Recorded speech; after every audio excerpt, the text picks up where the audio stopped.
Welcome to Ajay tutorial centre. Friends, আমি অজয়। আমি আজ তোমাদেরকে দেখাবো কিভাবে আমরা কোরাল ড্রতে এই ধরনের ফ্লাওয়ার খুব সহজে বানাতে পারি। এই কাজটি আমি কোরাল ড্র 17 ভার্সনে করেছি। তোমরা চাইলে কোরাল ড্রয়ের যে কোনো ভার্সনে এই কাজটি করতে পারো।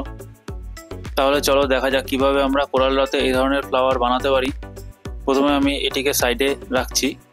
ফ্রেন্ডস, তোমরা দেখতে পাচ্ছ যে এখানে কোরাল ড্র সফটওয়্যারটি আমাদের সামনে ওপেন অবস্থায় রয়েছে। প্রথমে আমরা চলে যাব টুল বক্সে। এখানে বাঁদিকে যে টুল বক্সটি দেখতে পাচ্ছ, এখান থেকে আমরা প্রথমে এলিপস টুলটিকে সিলেক্ট করব। এটি শর্টকাট কি হচ্ছে F7। এবার আমরা কিবোর্ড থেকে কন্ট্রোল প্রেস করে ধরে রেখে এখানে একটি এলিপস ড্র করে নেব। কন্ট্রোল প্রেস করে যদি আমরা এলিপস ড্র করি তাহলে এটি একদম রাউন্ড শেপের হবে। এখন আমরা চলে যাব মেনু বারে। এখান থেকে এডিট অপশানে ক্লিক করব।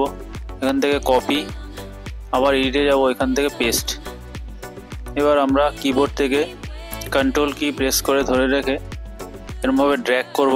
তো এখানে তোমরা দেখতে পাচ্ছ যে এখানে দুটি সার্কেল ক্রিয়েট হয়ে গেছে। এখন আমরা এই দুটি সার্কেলকে ড্র্যাগ করে সিলেক্ট করে নেব।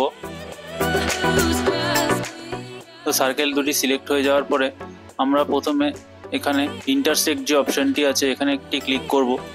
এখানে ক্লিক করার পরে এই মাঝখানের পোর্শনটি ইন্টারসেক্ট হয়ে যাবে। এবার আমরা সার্কেলটিকে ডিলিট করে দেবো। তো এই দুটি সার্কেলকে আমরা ডিলিট করে দিলাম এবং মাঝখানে যে ইন্টারসেক্ট পোর্শনটি আছে সেই পোর্শনটি শুধু রয়েছে। এবার এই শেপটির মধ্যে আমরা একটি কালার ফিল করব। সেজন্য এখানে কালার প্যালেট থেকে আমরা একটি কালার সিলেক্ট করলাম। তো দেখতে পাচ্ছ যে শেপটির মধ্যে কালার ফিল হয়ে গেছে। এবার আমরা চলে যাব টুল বক্সে। এখান থেকে ট্রান্সপারেন্সি টুলটিকে সিলেক্ট করব। এবার কন্ট্রোল প্রেস করে আমরা এই জায়গাটিতে ড্র্যাগ করব।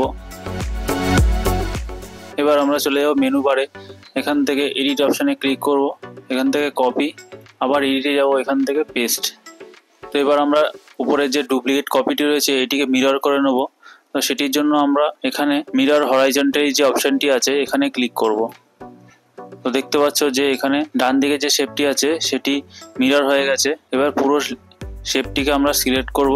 সিলেক্ট করার পরে এখানে যে ক্রস চিহ্নটি দেখতে পাচ্ছ এখানে রাইট ক্লিক করব। তাহলে বাইরের যে বর্ডারটি ছিল বা বাইরের যে আউটলাইনটি ছিল এই আউটলাইনটি রিমুভ হয়ে যাবে। এবার আমরা কিবোর্ড থেকে কন্ট্রোল G প্রেস করে এই শেপ দুটিকে গ্রুপ করে নেব। এখন আমরা এখানটায় একটি ক্লিক করব।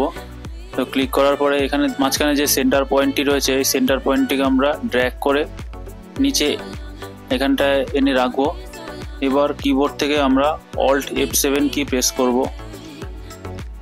তো ডান দিকে তাকালে দেখতে হবে যে এখানে ট্রান্সফরমেশনের একটি ডকার ওপেন হয়ে গেছে। এবার পাশে যে রোটেট অপশানটি রয়েছে এখানে একটি ক্লিক করব। এখানে ক্লিক করার পরে আমরা এই শেপটিকে আমরা 25 ডিগ্রি অ্যাঙ্গেলে আমরা এটিকে রোটেট করাবো। সেজন্য আমরা এখানে 25 রাখবো ডিগ্রিটি। এবং কপি যে অপশানটি রয়েছে এখানে আমরা 1 সিলেক্ট করব। এবার অ্যাপ্লাই অপশানে ক্লিক করব। তো অ্যাপ্লাই অপশানে ক্লিক করার পরে দেখতে পাচ্ছ যে এটি ধীরে ধীরে রোটেট হচ্ছে।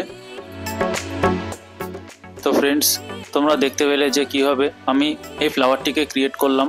এটি ক্রিয়েট হয়ে যাওয়ার পরে পুরো ফ্লাওয়ারটিকে সিলেক্ট করে কিবোর্ড থেকে কন্ট্রোল G প্রেস করে আমরা এটিকে গ্রুপ করে নেব। তো এটিকে আমরা এখন যে কোনো জায়গায় মুভ করাতে পারি। তো ফ্রেন্ডস, আশা করছি আমি তোমাদেরকে বোঝাতে পেরেছি যে কীভাবে আমরা কোরাল ড্রতে এই ধরনের ফ্লাওয়ার খুব সহজেই ক্রিয়েট করতে পারি। তো আমার এই টিউটোরিয়ালটি যদি তোমাদের ভালো লেগে থাকে তাহলে অবশ্যই আমার এই টিউটোরিয়ালে একটি লাইক করে দেবে এবং এই ধরনের আরও ভিডিও দেখার জন্য আমার চ্যানেলটিকে সাবস্ক্রাইব করে রাখবে। তো দেখা হচ্ছে পরবর্তী কোনো টিউটোরিয়ালে। Thank you.